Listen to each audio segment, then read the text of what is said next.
We basically do sustainable merchandise. So we basically do everything from start to finish. There's a couple companies that are doing hemp clothing, or there's some other like sustainable merchandise companies, but they basically are outsourcing or importing, so to speak, their hemp blanks, but we do everything completely local. So we see everything kind of from like getting the fabric to having a finished garment. It's kind of all under one roof, so to speak, but it's all done here in Los Angeles. Whoa, super interesting. Okay, and so let's back up a little bit before I deep dive into the products and the revenue and stuff. Wait, when did you start, and what started this idea? Is this your company? Yeah. Nice. Okay, how did you get started? Basically, I was an entrepreneurship major. I went to Loyola Marymount University, and a lot of my peers had all started businesses or were working to start businesses. It was kind of the culture. And kind of growing up, I've started businesses. Like I had a car washing business and a surfboard making business, but I knew none of those were going to be something I could scale, or I guess would feel passionate about scaling, so to speak, considering all the resources I had at hand. And at the time, I was living with one of my best friends, who's one of our co-founders. His name is Henry, and him and I started kind of brainstorming ideas for a business just because we thought it would be fun. It would be like a fun, friendly adventure, so to speak. And initially we thought, oh, let's just start a shirt business. We'll like do cool designs, put them on shirts, sell them. It'll be easy money. And a lot of the designs were rooted in nature appreciation or mindfulness, kind of things that I think kind of got us going, so to speak, things that we were passionate about. And one of the shirts said, "Give thanks to the earth." And I was wearing it, and I was in an Uber, and the driver said, "I bet that's on cotton." And then he proceeded to tell me about how bad cotton is for the environment, how it's contributing to the fast fashion industry. He basically kind of roasted me, or was saying like, what you're wearing right now, you're being a hypocrite. Right. And then I was like, well, what's the solution? Like, what are you proposing? And he said, the most sustainable product is no product at all. But if you're going to do something sustainable, you should pick a fabric like hemp. And I'm a surfer and a skater. So I grew up around a lot of people that smoke weed. Yeah. So kind of right off the bat, I was like, oh my gosh, this is so on brand. Nice. But yeah, that's kind of what kickstarted the idea. And it turned it from like a little side hustle into something that we felt passionate about, so to speak. And that kind of became my senior project.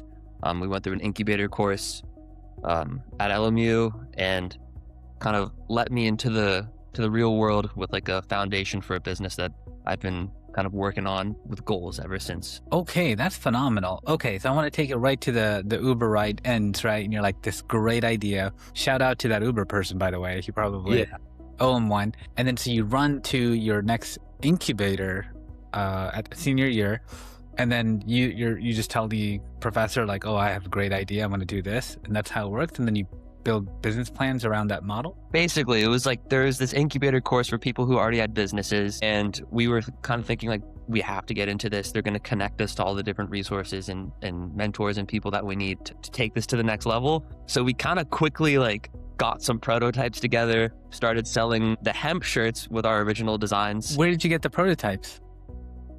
So the fashion industry is in downtown LA, and it was fun. It was like, there was a couple of days where we were going door to door basically and saying like, do you know where we can get hemp fabric? Yeah. Most of them were like, we've got something for you. And it was all like burlap. Basically, that's what it felt like. We were like, there's no way we can make a shirt out of this. This is so What is burlap? I don't know this material. Burlap. It's kind of just like a loose weave, like heavy fibrous fabric. It's kind of what they use for like agricultural products. Like, okay. Dirt does not feel good on the skin.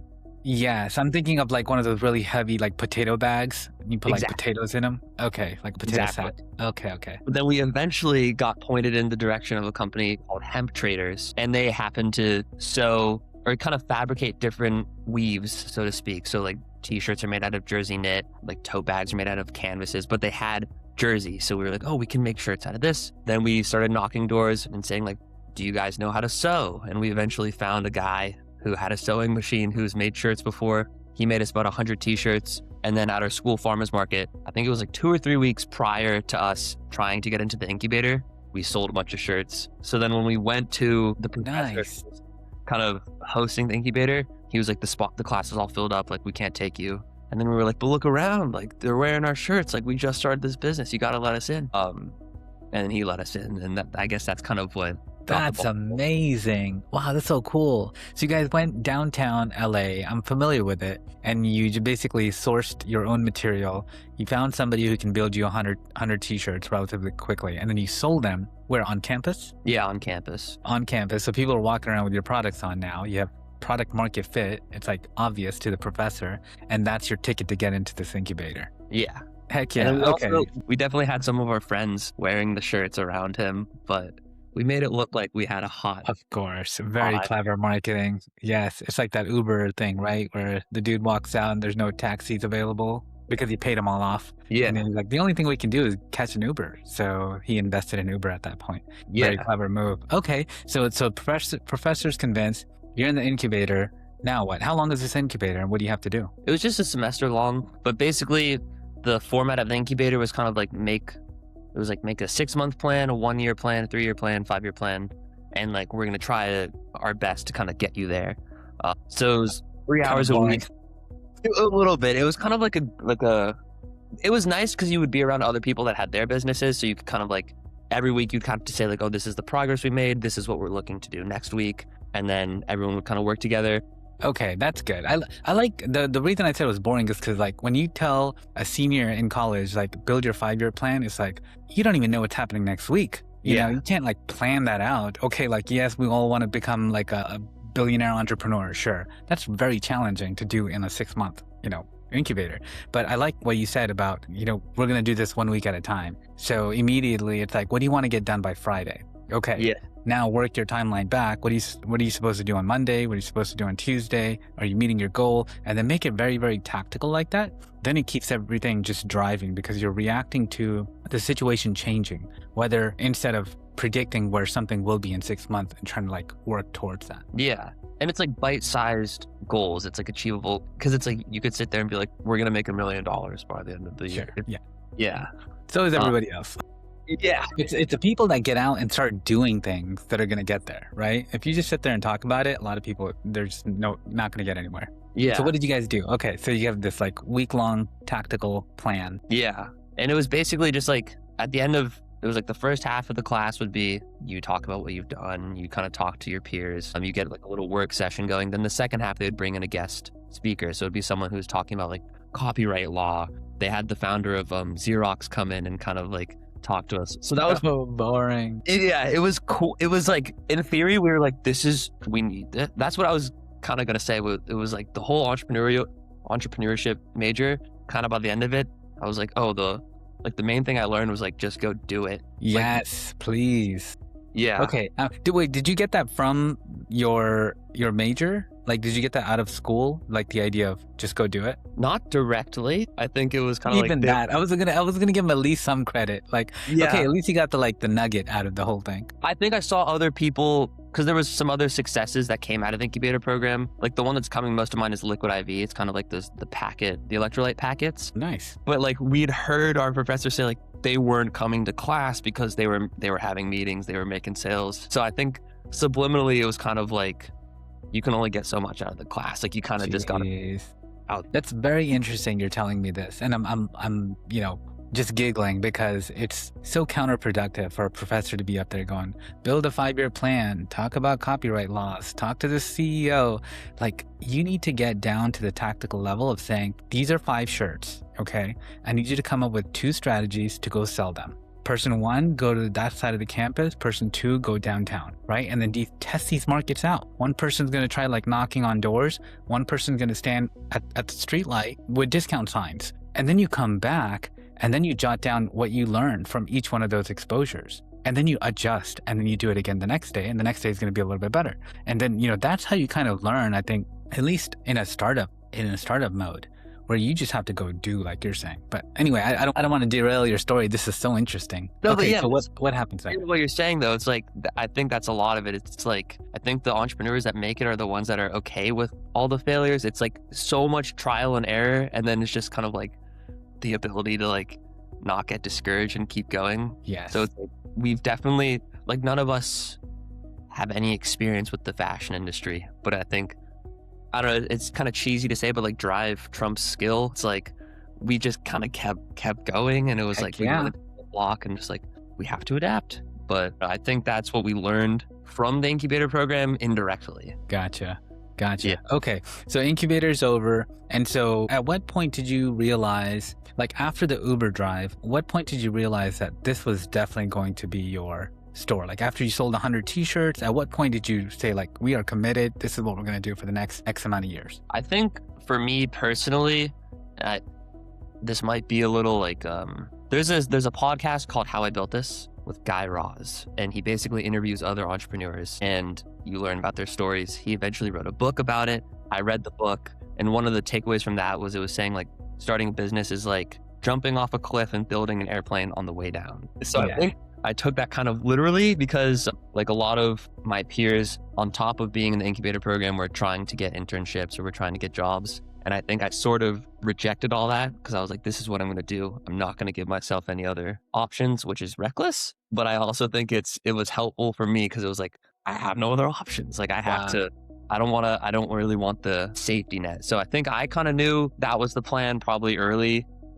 in the incubator. So like all my other friends that were in the incubator had started businesses, but they were ultimately going to go be working at like KPMG or like some other. That's right. Yeah. They go into consulting and all sorts of cool things. And you can, those degrees, those graduate degrees that you come out with are going to be marketable. There's a lot of big companies out there that are going to pay you a ton of money for that knowledge, for that academia, right? Because somebody somewhere certified that, hey, this person is disciplined enough to go through 4 years, 6 years, 10 years of curriculum and then come up with products they can follow, orders, they can come up with objectives and tasks and all sorts of good things for the company. So that's good. But from an entrepreneur side, very challenging. You jump into that career, you want to build some kind of a safety net within that W-2. And then with the funds that you've sort of saved up, then you can go play around. Right. And if people don't have a safety net and they just go out there and do it, like especially if they had a family and they have kids, it's a lot more challenging to say that, just go do it and then figure it out. But when you're younger, like, did you have a safety net coming out of school? Well, I definitely had a safety net in that like I bartend. So it's like when business is slow, I'm able to like bartend to like pay the bill. And are you a single guy, no family? Yeah. Okay, great. So like $50 will let you survive. Yeah, we can make it stretch. Exactly. You get a bunch of ramen, or maybe you get a couple of loaves of bread and like cold cut. Yeah, that's the other thing I learned from the podcast is like, they were kind of saying like, you don't have to quit your day job to start a business. But I know personally, I didn't want to become too complacent with having like, I think I liked working in the service industry because it's like, I got to meet people, I got to talk about my idea, but it's like, I don't think I would settle for it career-wise. So it's like, it kept the lights on, but it was a constant reminder like this isn't the end goal. And you know what? Now, if you build a little bit of skill in something, just anything, especially coming out of academia, if you had, MBA background, whatever it is, you can now tutor other folks. And with that tutoring money, you can now survive. And that frees up a lot of time. Because if you're doing like an 8-hour shift, it's very challenging to say, okay, at the end of the day, now I'm going to commit another 4 or 5 hours, work until midnight, burn candle on both ends kind of a thing. But if you're making just enough money to survive, and you can do that remotely or online, in between your cold calls, you can fit those kinds of things in. So I think if you're without a safety net, consider finding some safety net still, but do it in a way where you don't overcommit too much of your time. And you set yourself up for success is by having a skill set that's in demand, right? So first go get the skill set, kind of. Yeah. It's like a calculated complacency. I don't know if that's the right way to go about it, but I think that's fair. So, okay, let's go back to the business. So it's official. You guys have, when did you start registering your LLC, get your insurance, your website, all that stuff? 2020, I believe, is when it started to legally become official. Sure. So like a couple of years, basically. Yeah. Okay. So how did that first year go? It's just you and Henry or some other so folks? it was me and Henry. Then kind of as college, as that was coming to an end, I think people became intrigued with the idea. So we kind of had one of the mentors from school had basically said don't pay anyone for their skills until you have to. They were like, you have a cool and enticing idea. Let people express that they want to help. He was kind of saying because it's just a money sink if you're kind of reaching out to people that will improve your website or will do marketing for you. So kind of just by talking about it with my friends, we had 2 other friends join in and they're kind of in it for the long run, so to speak. So it's we're all in it now for the sweat equity. Nice. So when these 2 friends came in, I love that idea, by the way. Did you give them something in return? Did they get equity? Technically, yeah. Well, yeah, it's like they're now a part of it's safe to say there's 4 co-founders. Okay, but I'm a little concerned now that nothing is written down. It sounds like you've kind of given them equity. We've all discussed it. Like, we all know where we're at with it. Okay. So I think we're all just trying to see kind of where it goes. It's like kind of where it goes. Okay. Yeah.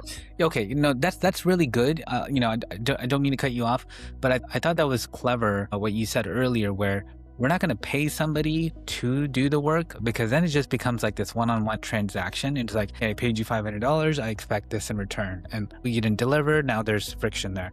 But instead, you have them buy in with their skill set. Everybody pitches in, basically. Some people come in with money. Some people come in with skill sets, experience, and then you're all in it to survive. I think that's a really clever idea. And then the other thing I was going to say, last thing, and I'll be quiet, is when you're starting a partnership like this, it's almost beneficial not to write anything down. And you basically say, let's just see if there's a proof of concept here. We're going to work together. We're going to do whatever we can. Everyone's going to pitch in whatever they feel comfortable until we get to a mark. And with a few of my friends, I did the same thing. I said, we're going to get to $10,000 in revenue. Once we get to that number, that's when we're going to know this is a legit business. And then we can sit down and document something. And then we have written proof, or at least an experience with each other over the last 4, 5, 6 months, however long it took to get there, on who has been contributing better, who does have the skill sets to truly drive this business forward. And then you can make a much better informed decision after that mark. So is that what you guys kind of did as well? That's exactly where we're at. That's the other thing too. It's because it's like I founded it. Henry was the first co-founder. Then the other 2 guys who came in, they expressed right off the bat, like, we want to help. We're very interested in this. With that being said, we also have other things on the side. So I think it's kind of like we take the help when they can give it, but their interest or their ability to give ebbs and flows a little more just because of what's going on in their lives. So it's kind of like we've left it in this state of like we all contribute as much as we can when we can, but we haven't hit our benchmark, so to speak. Right. So what is that benchmark? Our benchmark is approaching right now because we're about to, so basically, can I give a little backstory? Yeah, of course. Evolution. So we started with just doing clothing. We wanted to build a brand. Then we figured, okay, a sustainable business doesn't just sell sustainable products. A sustainable business is one that'll last. So we thought, how are we going to be a business that lasts? We need to sell more. We need to move into bulk selling. And that's kind of when we got the idea to do merchandise. So then switching to just doing these one-off sales at like farmers markets, we started doing anywhere from like 100 to 1,000 units. Whoa. And that's when we were like, okay, now we've built the machine's going. But just recently, we've kind of dipped our toes into the industrial realm. So there's kind of a need for these all natural fabrics in regards to, there's basically a product called biochar, which is essentially charcoal, but it's used in agricultural purposes and it's used in purifying waterways. And you have to use an all natural fabric to do it, because if you use plastic or any poly, anything that's treated with chemicals, it's going to have a harmful impact on the environment. Okay. So we're now working with these different companies, and we're about to place an order for, it's anywhere from 25 to 50,000 bags. So that's going to be our first golden ticket, so to speak. But we've discussed, once this goes through, then we're finally going to get to have our sit down and kind of. Yeah, there we go.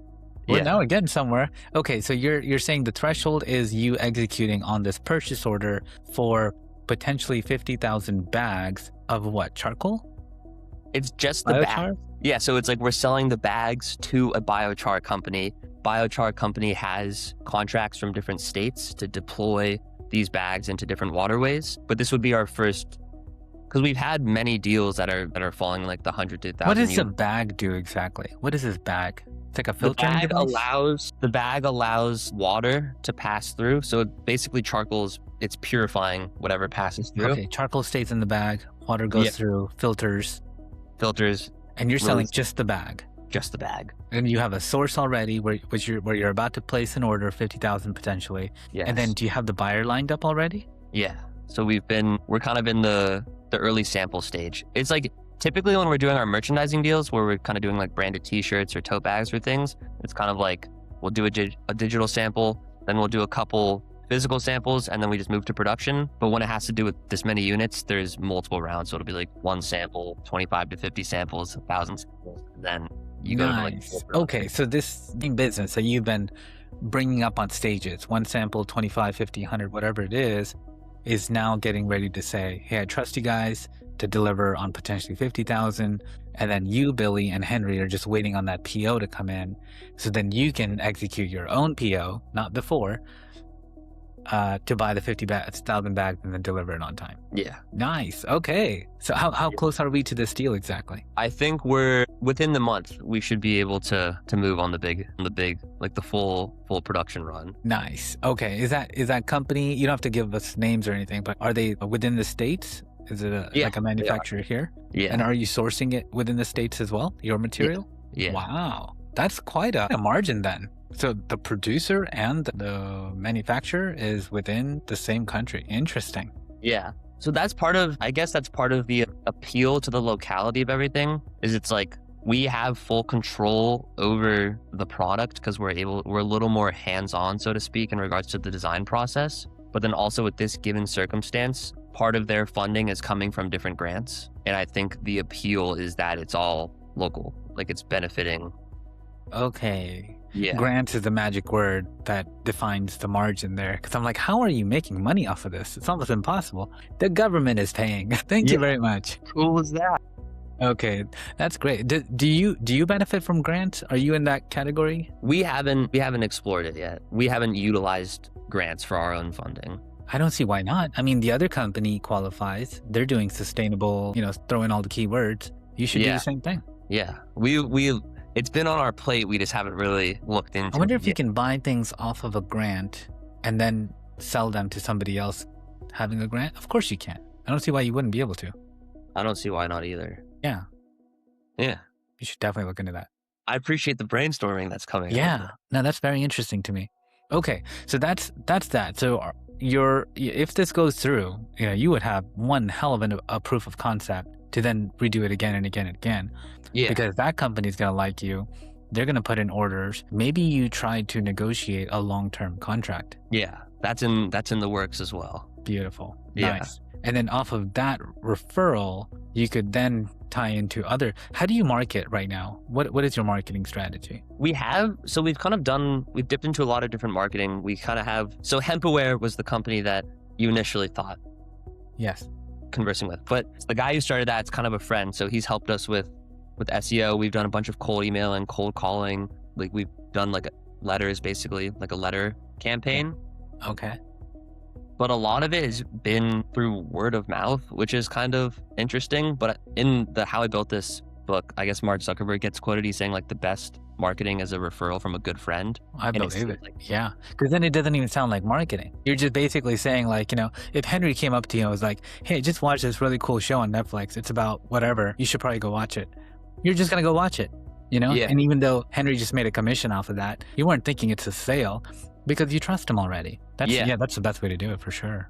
And then we also recently set up this brand ambassador program where we basically have different college students on different campuses representing us or recommending us to their local businesses. So it's like, I guess the best examples to give would be like they go to the coffee shops that they study at, or they go to different fraternities and sororities that are on their campus and they say like, hey, you guys have this event coming up. You're going to need merchandise. Let me handle it for you. And then they're able to make a commission off of that. And then it's another way for us to be, it's all about creating buzz. I've heard some good things about hemp itself. Like it's a very good product. It's like more sturdy. It lasts a lot longer than cotton. Can you throw me some facts? What's so cool about hemp? I'm not trying to oversell it, but it's basically like a miracle plant. So its biggest competitor is cotton, but compared to cotton, it's 3 times as strong. It uses a quarter of the water, half of the land, and then it's antimicrobial, so it doesn't smell. So like we're working with a dog bed company right now. It doesn't smell? At all? It does not pick up smells like other fabrics. So it's like we're currently working with this company that's making a dog bed fully out of hemp. And the idea is that it's not going to smell because like people who have pets know that the dog beds smell. That's right. Yeah. And then the main benefit is that it revitalizes the soil that it's grown in. And it also sequesters carbon back into the earth. Jeez. So it's like before it was even used for apparel, or I guess outside of it being used for apparel, a lot of farmers will plant crops of hemp just because it'll boost or bolster their next yields for whatever they're growing. So it's like really, so it's kind of cool. It has a huge history in agriculture, but in 2019 it became legal to grow and sell and use industrially. So now there's all these new businesses are coming out of it, whether it's like CBD, like topicals or like creams, and then apparel just happens to be one of them. It's being used in construction. There's like concrete made out of hemp, or there's different like particle boards or plywoods that are being made out of hemp. So it's nice. Yeah, I I think mean, I might have heard this online somewhere. Probably Joe Rogan was talking about it. Like somebody started hemp products way back when, and then they were shut down because of marketing, because big cotton businesses were out there. And when you're a big business, you're just thinking about making money. So, they probably passed some laws or whatever the case was and made hemp look bad, and then just took over the market, not realizing that the product was so much better. Are you wearing hemp right now? Yeah, this is a hemp hoodie that we made. So it doesn't smell? Like even if you don't shower, it's not going to smell? I mean, I'll probably smell eventually. I've never pushed the limits myself on these clothes, but I'm scared to find out what the limits are with a college student.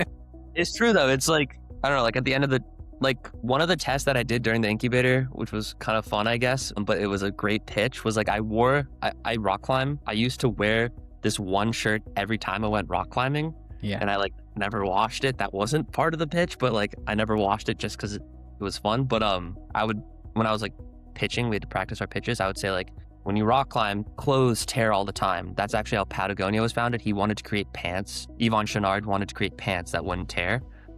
So he created these shorts, and then it ultimately turned into what Patagonia is. But I said like, I've worn this shirt over 100 times rock climbing. It hasn't ripped. And then maybe I didn't notice, but like, it wasn't a stinky shirt, but it's like it had been sweat through a ton, and then because it's so strong, it lasts. So I think it was I'm genuinely curious now. Hemp doesn't smell apparently. That's news to me. Can anybody just buy hemp products now? Is it on Amazon? I think there are hemp products on Amazon, but a lot of the issues arise. Basically, most hemp garment production takes place outside of the US, and there's not really anything that's regulating whether things are actually hemp or not. So have you heard of Alibaba? Yes. There's an issue basically. It's like if you outsource, we've dealt with this where it's like we'll have people come to us and they'll say like, I got this product made on Alibaba. They said it was 100% hemp, but it's not.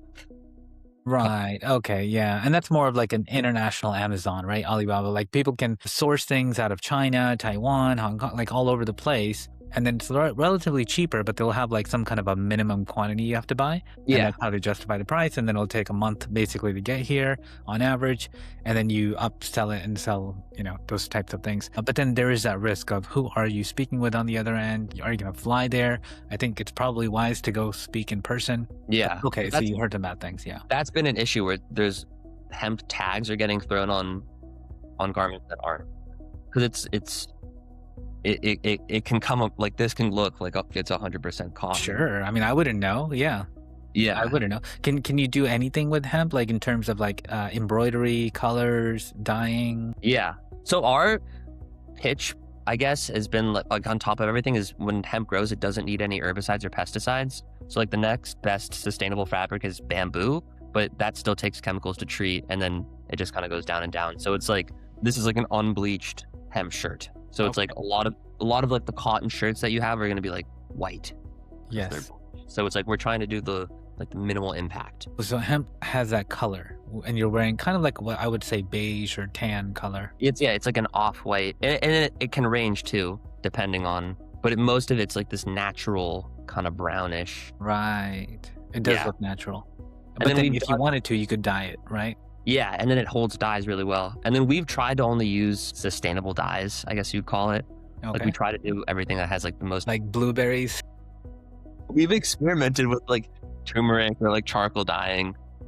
And it's held up pretty well. Yeah, we've done like little tie-dye things. But for the most part, we try to just shy away from the dyes, at least this early on. Gotcha. Okay. So going back to the whole industrial thing, are you mainly focused on bulk, or are you still considering retail as well? We're mostly we're mostly dealing with bulk at this point in time. We still are getting our one-off sales, but it's just like, I think we want to put our efforts into bulk first, just to get the name out there and the tag out there. Similar to like Gildan or Hanes or Comfort Colors, it's kind of like I think their bread and butter is the blanks. So it's like, I think we want to get to that point before eventually shifting our focus back into our own brand. Right.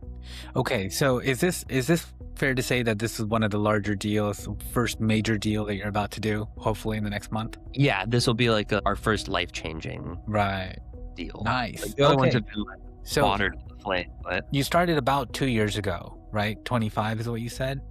we started, Or is it 1 year? conception began in 2022, but ball didn't really start rolling until 2024. The Uber ride was in 22? Yeah. Man, that guy's so disappointed right now. He's like, he told you 4 years ago. I'm just kidding.